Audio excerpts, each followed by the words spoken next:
Welcome to Business Reporter's The Future is 5G campaign, hosted by The Telegraph Online. I'm Alistair Greener. Imagine a world where anyone, anywhere can access the healthcare they need. In this world, the finest technologies and the knowledge of the best specialists reach even the most deprived and distant corners of a country.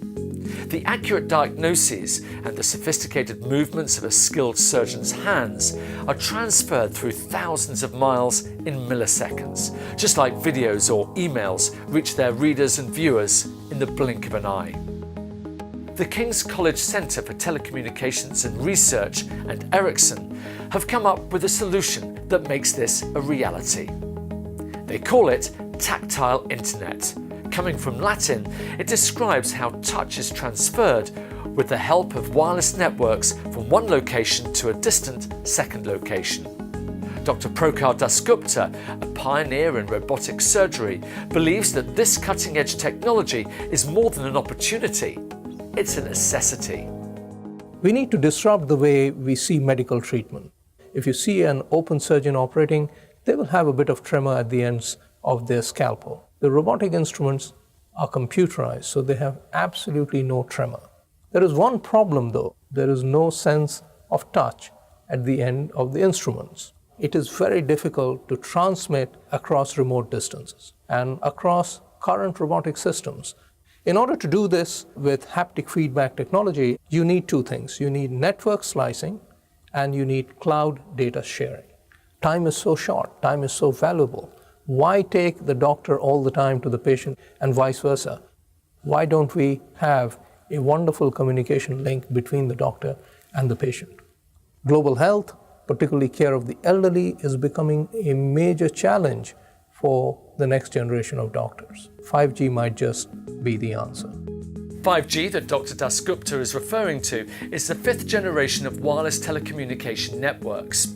To find out more, we've invited Dr. Toktam Mahmoodi from King's College London.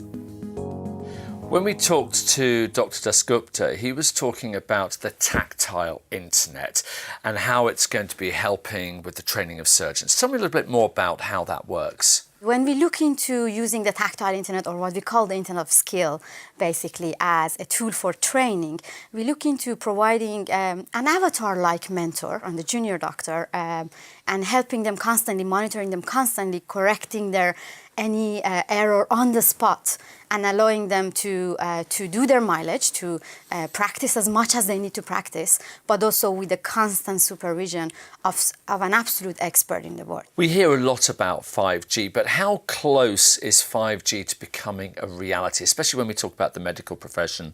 How far are we away from it? There are patients who are having a long situations, like somebody who is suffering from a brain stroke and they have a long time for recovery at home. Helping those sort of patients through remote connection, through Internet of Skills, providing them the type of care they need for recovery is something that we will potentially see them in the next, I would dare to say, 3 to 5 years, certainly, because there are companies who are actively working on those. They are researchers in university who are actively working on those subjects, and they are pre-release prototype products, basically, that are being used with the multiple angles of the technology. So they are not necessarily the fine-grained end product, because, as I said, in technology, we normally, like many other fields, we don't jump from A to B. We always go in a continuous line from A to B, and that continuation has already started.